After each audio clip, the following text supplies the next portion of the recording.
All right, you guys, I accept that the world is changing, relationships are changing, people want a partnership. So I take the challenge, you guys. I am going to start asking men out. So I don't know when. It's my new mindset. I'm going to let it sink in, look for opportunities, maybe start by saying hi to men. But my attitude going forward will be I'm not the submissive female waiting for a man to dominate me, ask me out, and lead. I want, if I get into a relationship, an equal relationship, a partnership, and I have equal power and I have equal say, and I can ask a man out in the same way that I am kind and social. Asking a man out is not, as I used to think, a bossy bitch babe move. It's a way of being relational. It's a way of being kind. It's a way of engaging with the community. It's a way of just engaging in life with people. And it can be just, that's what it is. I will say I have done it in the past. After, when I got divorced, you guys might not know this. If you read my book, The Fuck List, I talk in there about after my divorce, I was mainly dating lesbians. And I knew then that I had to get comfortable with initiating and all of that. And when I got used to initiating with women over the few months that I was dating lesbians, I decided that I could also take that into dating men. And I will read to you a little bit from my book. So this is from my memoir, The Fuck List. And the first time I asked a guy out was after CrossFit. I was going to this CrossFit gym and I had noticed this gentleman that was really nice to me.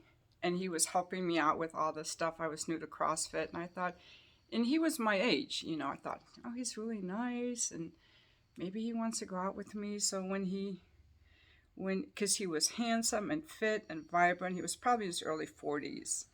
So after our workout ended, he walked to his car, and I waited for an opportunity to kind of get him alone. So I walked out and I said, hey, do you want to get a coffee sometime? I asked.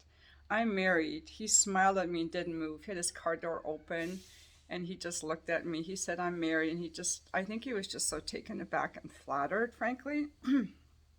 I looked at his finger. Oh, you weren't wearing a ring. He just stood there and looked at me. Well, I'm single and looking for a nice guy to date. I didn't know you were married. Thanks, he said, and then he got in his car and drove off. And I felt proud of myself.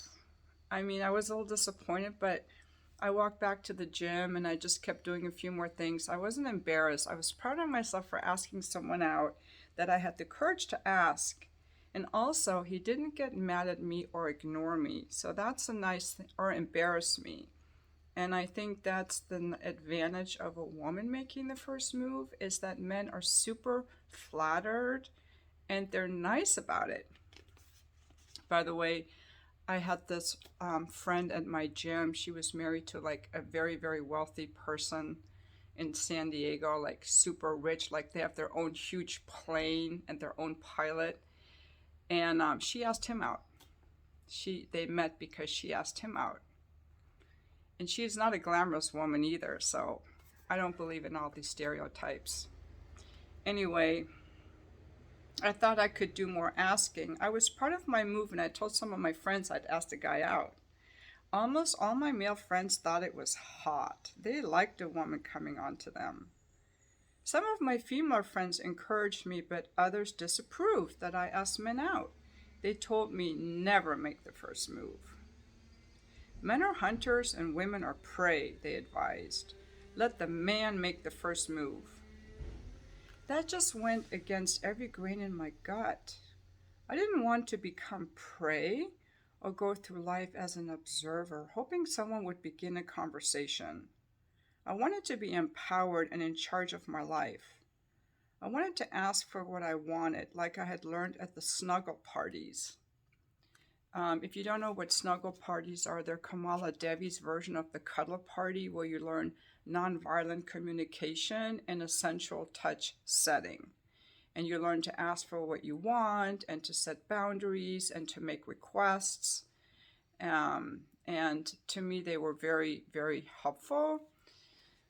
So you might want to look up cuddle parties if they still do them. I wanted to expand my skills in picking up women and men and to do something socially difficult. Asking the guy from the gym to coffee had made me stronger, not weaker. He was flattered, and I felt alive for taking the risk. Why did men always have to go out on a limb? Maybe they like being desired and approached. Who came up with these dating rules anyway, and why was anyone following them? I'm just amazed that I had all these insights back in 2015 when I published this book. Yeah, 2015. And it's 7 years later, and I'm going around waiting for men to approach because I let some people convince me that, men should ask women out, and men don't like bossy women, and how I should be. I wish I would have just kept doing what I was doing. I was on the right track, because it is true that society has really changed, and the days of women sitting around like prey, waiting for men to ask them out, like we're some helpless women, walking in our high heels, no ability to make money. Like a man has to come to our dad's house to ask us out. Fuck that. Like, that's not the world anymore. Women are out earning men, and people are forming partnerships.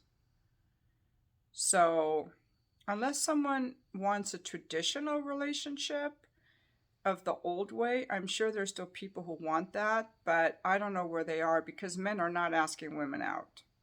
So, anyway, let me continue reading. Sorry, I digressed. So, now, the next step was talking to men at Starbucks. I was nervous. I worried what other people would think about me going up to random guys, and how embarrassed I would be if the man told me to get lost. Yeah, like what guys go through all the time. Exactly. One of the men I had hooked up with, an outgoing salesman, told me that wouldn't happen. He told me the men would love the attention. And this is what he had told me. He said, this is what you do, Shahrzad. You go up to a man that's seated at a table, and you just say, may I join you? He's going to be so startled and flattered, he's going to say yes, and he's going to be super nervous. You pull up a chair, and you just sit down and start talking to him. So I was like, can I do this? And I mulled it over for a couple months before I actually did it. So, and let's continue and see what happened there. So the men at the gym was easier because we had already interacted at the gym, right? And he had talked to me during the workout. But now I was going to take it into just talking to men at Starbucks. I debated for a few weeks if I could actually go through with it, and then I mustered up the courage to make my move. I started by changing my attitude. I had to be different in the store. I had to be bold and confident and hold my head high. I used to avoid eye contact with men, especially men who were married. When I was in line at a store, I'd look ahead or down. I decided I had a right to look at people. I had a right to take up space with my body, put my shoulders back, look up. Why did I fold my arms when I stood in line? I changed how I stood in line at the Starbucks and other places I went. I stood with my feet, a stance apart, arms at my side. I felt confident when I stood that way.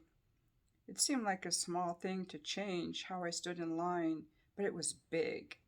It meant I could shine. It meant I didn't have to shrink myself. I was ready. One morning as I walked into the store, I looked at the men who sat alone at tables by the door. I could spot them on my way in the door, and they did not notice I checked them out. Those men would be the easiest to approach. The bigger challenge would be starting a conversation with the man seated deep inside the store. but I kept that challenge for later. I forced myself to look at the other customers in the store while I stood in line or waited for my coffee. At first, I was very uncomfortable doing that. It became easier with time. When I saw a handsome man, I made eye contact and held it. That was often a turn on if you met my gaze. I started conversations with men seated near the door. I approached a man seated there who worked on his laptop. I started a conversation with him and asked if I could sit down. Now, I have to say, at that time, I was looking for hookups. So I was not looking for men to date. I was looking for hookups at that time. So this is what I did. Sorry to be so blunt here.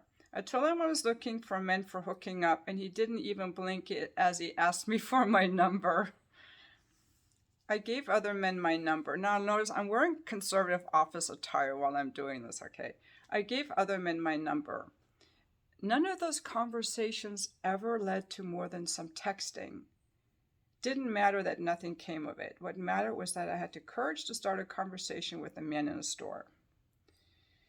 But after those men at Starbucks, I stopped doing it because I think I gave my number to like 3 or 4 men, and a couple of them texted me. One of them called me. None of them ever took me up on the offer to hook up. And then I made it mean I gave up. That's what happened. I made it mean that men don't like a woman who approaches them. I felt like they were intimidated by me because when I was online, because none of them ever followed through. So I was like, they're just intimidated, so I need to wait for them to make the move. And that was the incorrect conclusion that kept me stuck for 7 years until I started reading the comments of some of the gentlemen on my YouTube videos about women asking men out. And, it was the way that they explained it to me. They were not being angry or mean. It was the way that some of you guys explained it to me, that, women wanted equal rights. It's equal society. Why should men do all the asking? It was said with such kindness. And I'm very grateful that I have had, I want to tell you guys that some of the comments that some of these men leave, these very long, well thought out comments, I'm very grateful and appreciative when I have someone with such intelligence and heart leaving comments on my channel, because I know that takes time to write, and I really, really appreciate that I have such kind men commenting on my channel. By the way, all my Just for fans, I have really kind people too. By the way, as a side note, my Just for fans, I was in the top 2% last week at Just for Fans. Like, I have a very successful Just for Fans, and it's $35 a month. If you want to know what it is, email me, schahrzadmorgan@gmail.com, introduce yourself, and I'll send you the link. And the men on there are also very respectful, and so are my bookkeeping clients. Like, I have very respectful men that are drawn to what I'm offering, so I'm very grateful for that. And you guys are the ones that help me realize that the world has changed. Now, if there are still ladies who want to be asked out, that's fine. I'm just going to share what I'm trying, and I'm going to keep sharing with you guys how it goes for me. So it might take me a few months to have a report, because I have to integrate this completely, and then I have to start looking for opportunities, and then I might just start saying hi, and then I might say, hey, would you like to get a coffee? And then I'm going to have to face dating. I haven't dated in 9 years since my divorce. But I'm thinking, I read all these books about relationships. I take couples courses on relationships for therapists, and I don't have anyone to practice on. So either I need to find someone to practice on, or I need to start changing the topics that I'm reading about, because I'm just in some kind of a loop that makes no frickin' sense. And what I really just want to find out is, can I ask men out? Will I enjoy meeting men for coffee, and then just see what comes up for me next. So that's it. Thank you so much for watching my video. Again, this book, The Fuck List, is available on Amazon. And again, I would love to hear your comments.